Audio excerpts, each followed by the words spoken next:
Ready. আসসালামু আলাইকুম। যারা ট্রাভেল প্রিয় ভাই বোনেরা, তাদের জন্য এই খবরটা। কম্বোডিয়াতে আসার সময় আপনারা কয়েকটা জিনিস খুব খেয়াল করে রাখবেন। কম্বোডিয়াতে আসাটা যতটা ইজি, ততটা ইজি কিন্তু না। কম্বোডিয়া ইমিগ্রেশন কিন্তু অনেক হার্ড। এরা আপনার সব কিছুই দেখবে। ওইখানে চেকিংটা খুব কড়াভাবে করা হয়। আপনি যদি মালয়েশিয়া থেকে থাইল্যান্ডে আছেন, থাইল্যান্ড থেকে কম্বোডিয়া যেতে চান, থাইল্যান্ডের এয়ারপোর্টে আপনার $1000 মাস্ট বি দেখাইতে হবে।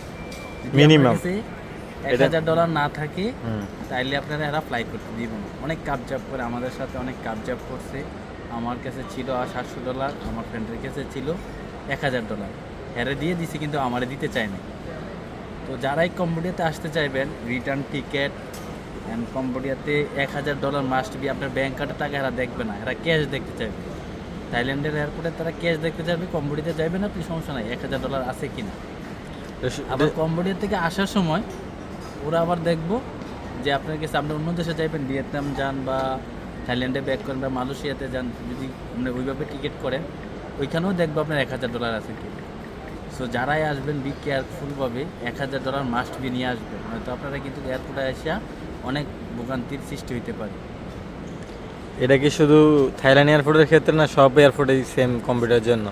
কম্বোডিয়ার জন্য সব এয়ারপোর্টে এরা ক্যাশ দেখবো, আপনার কত ডলার ক্যাশ আছে এটা নিয়ে মাস্ট বি আসতে হইব।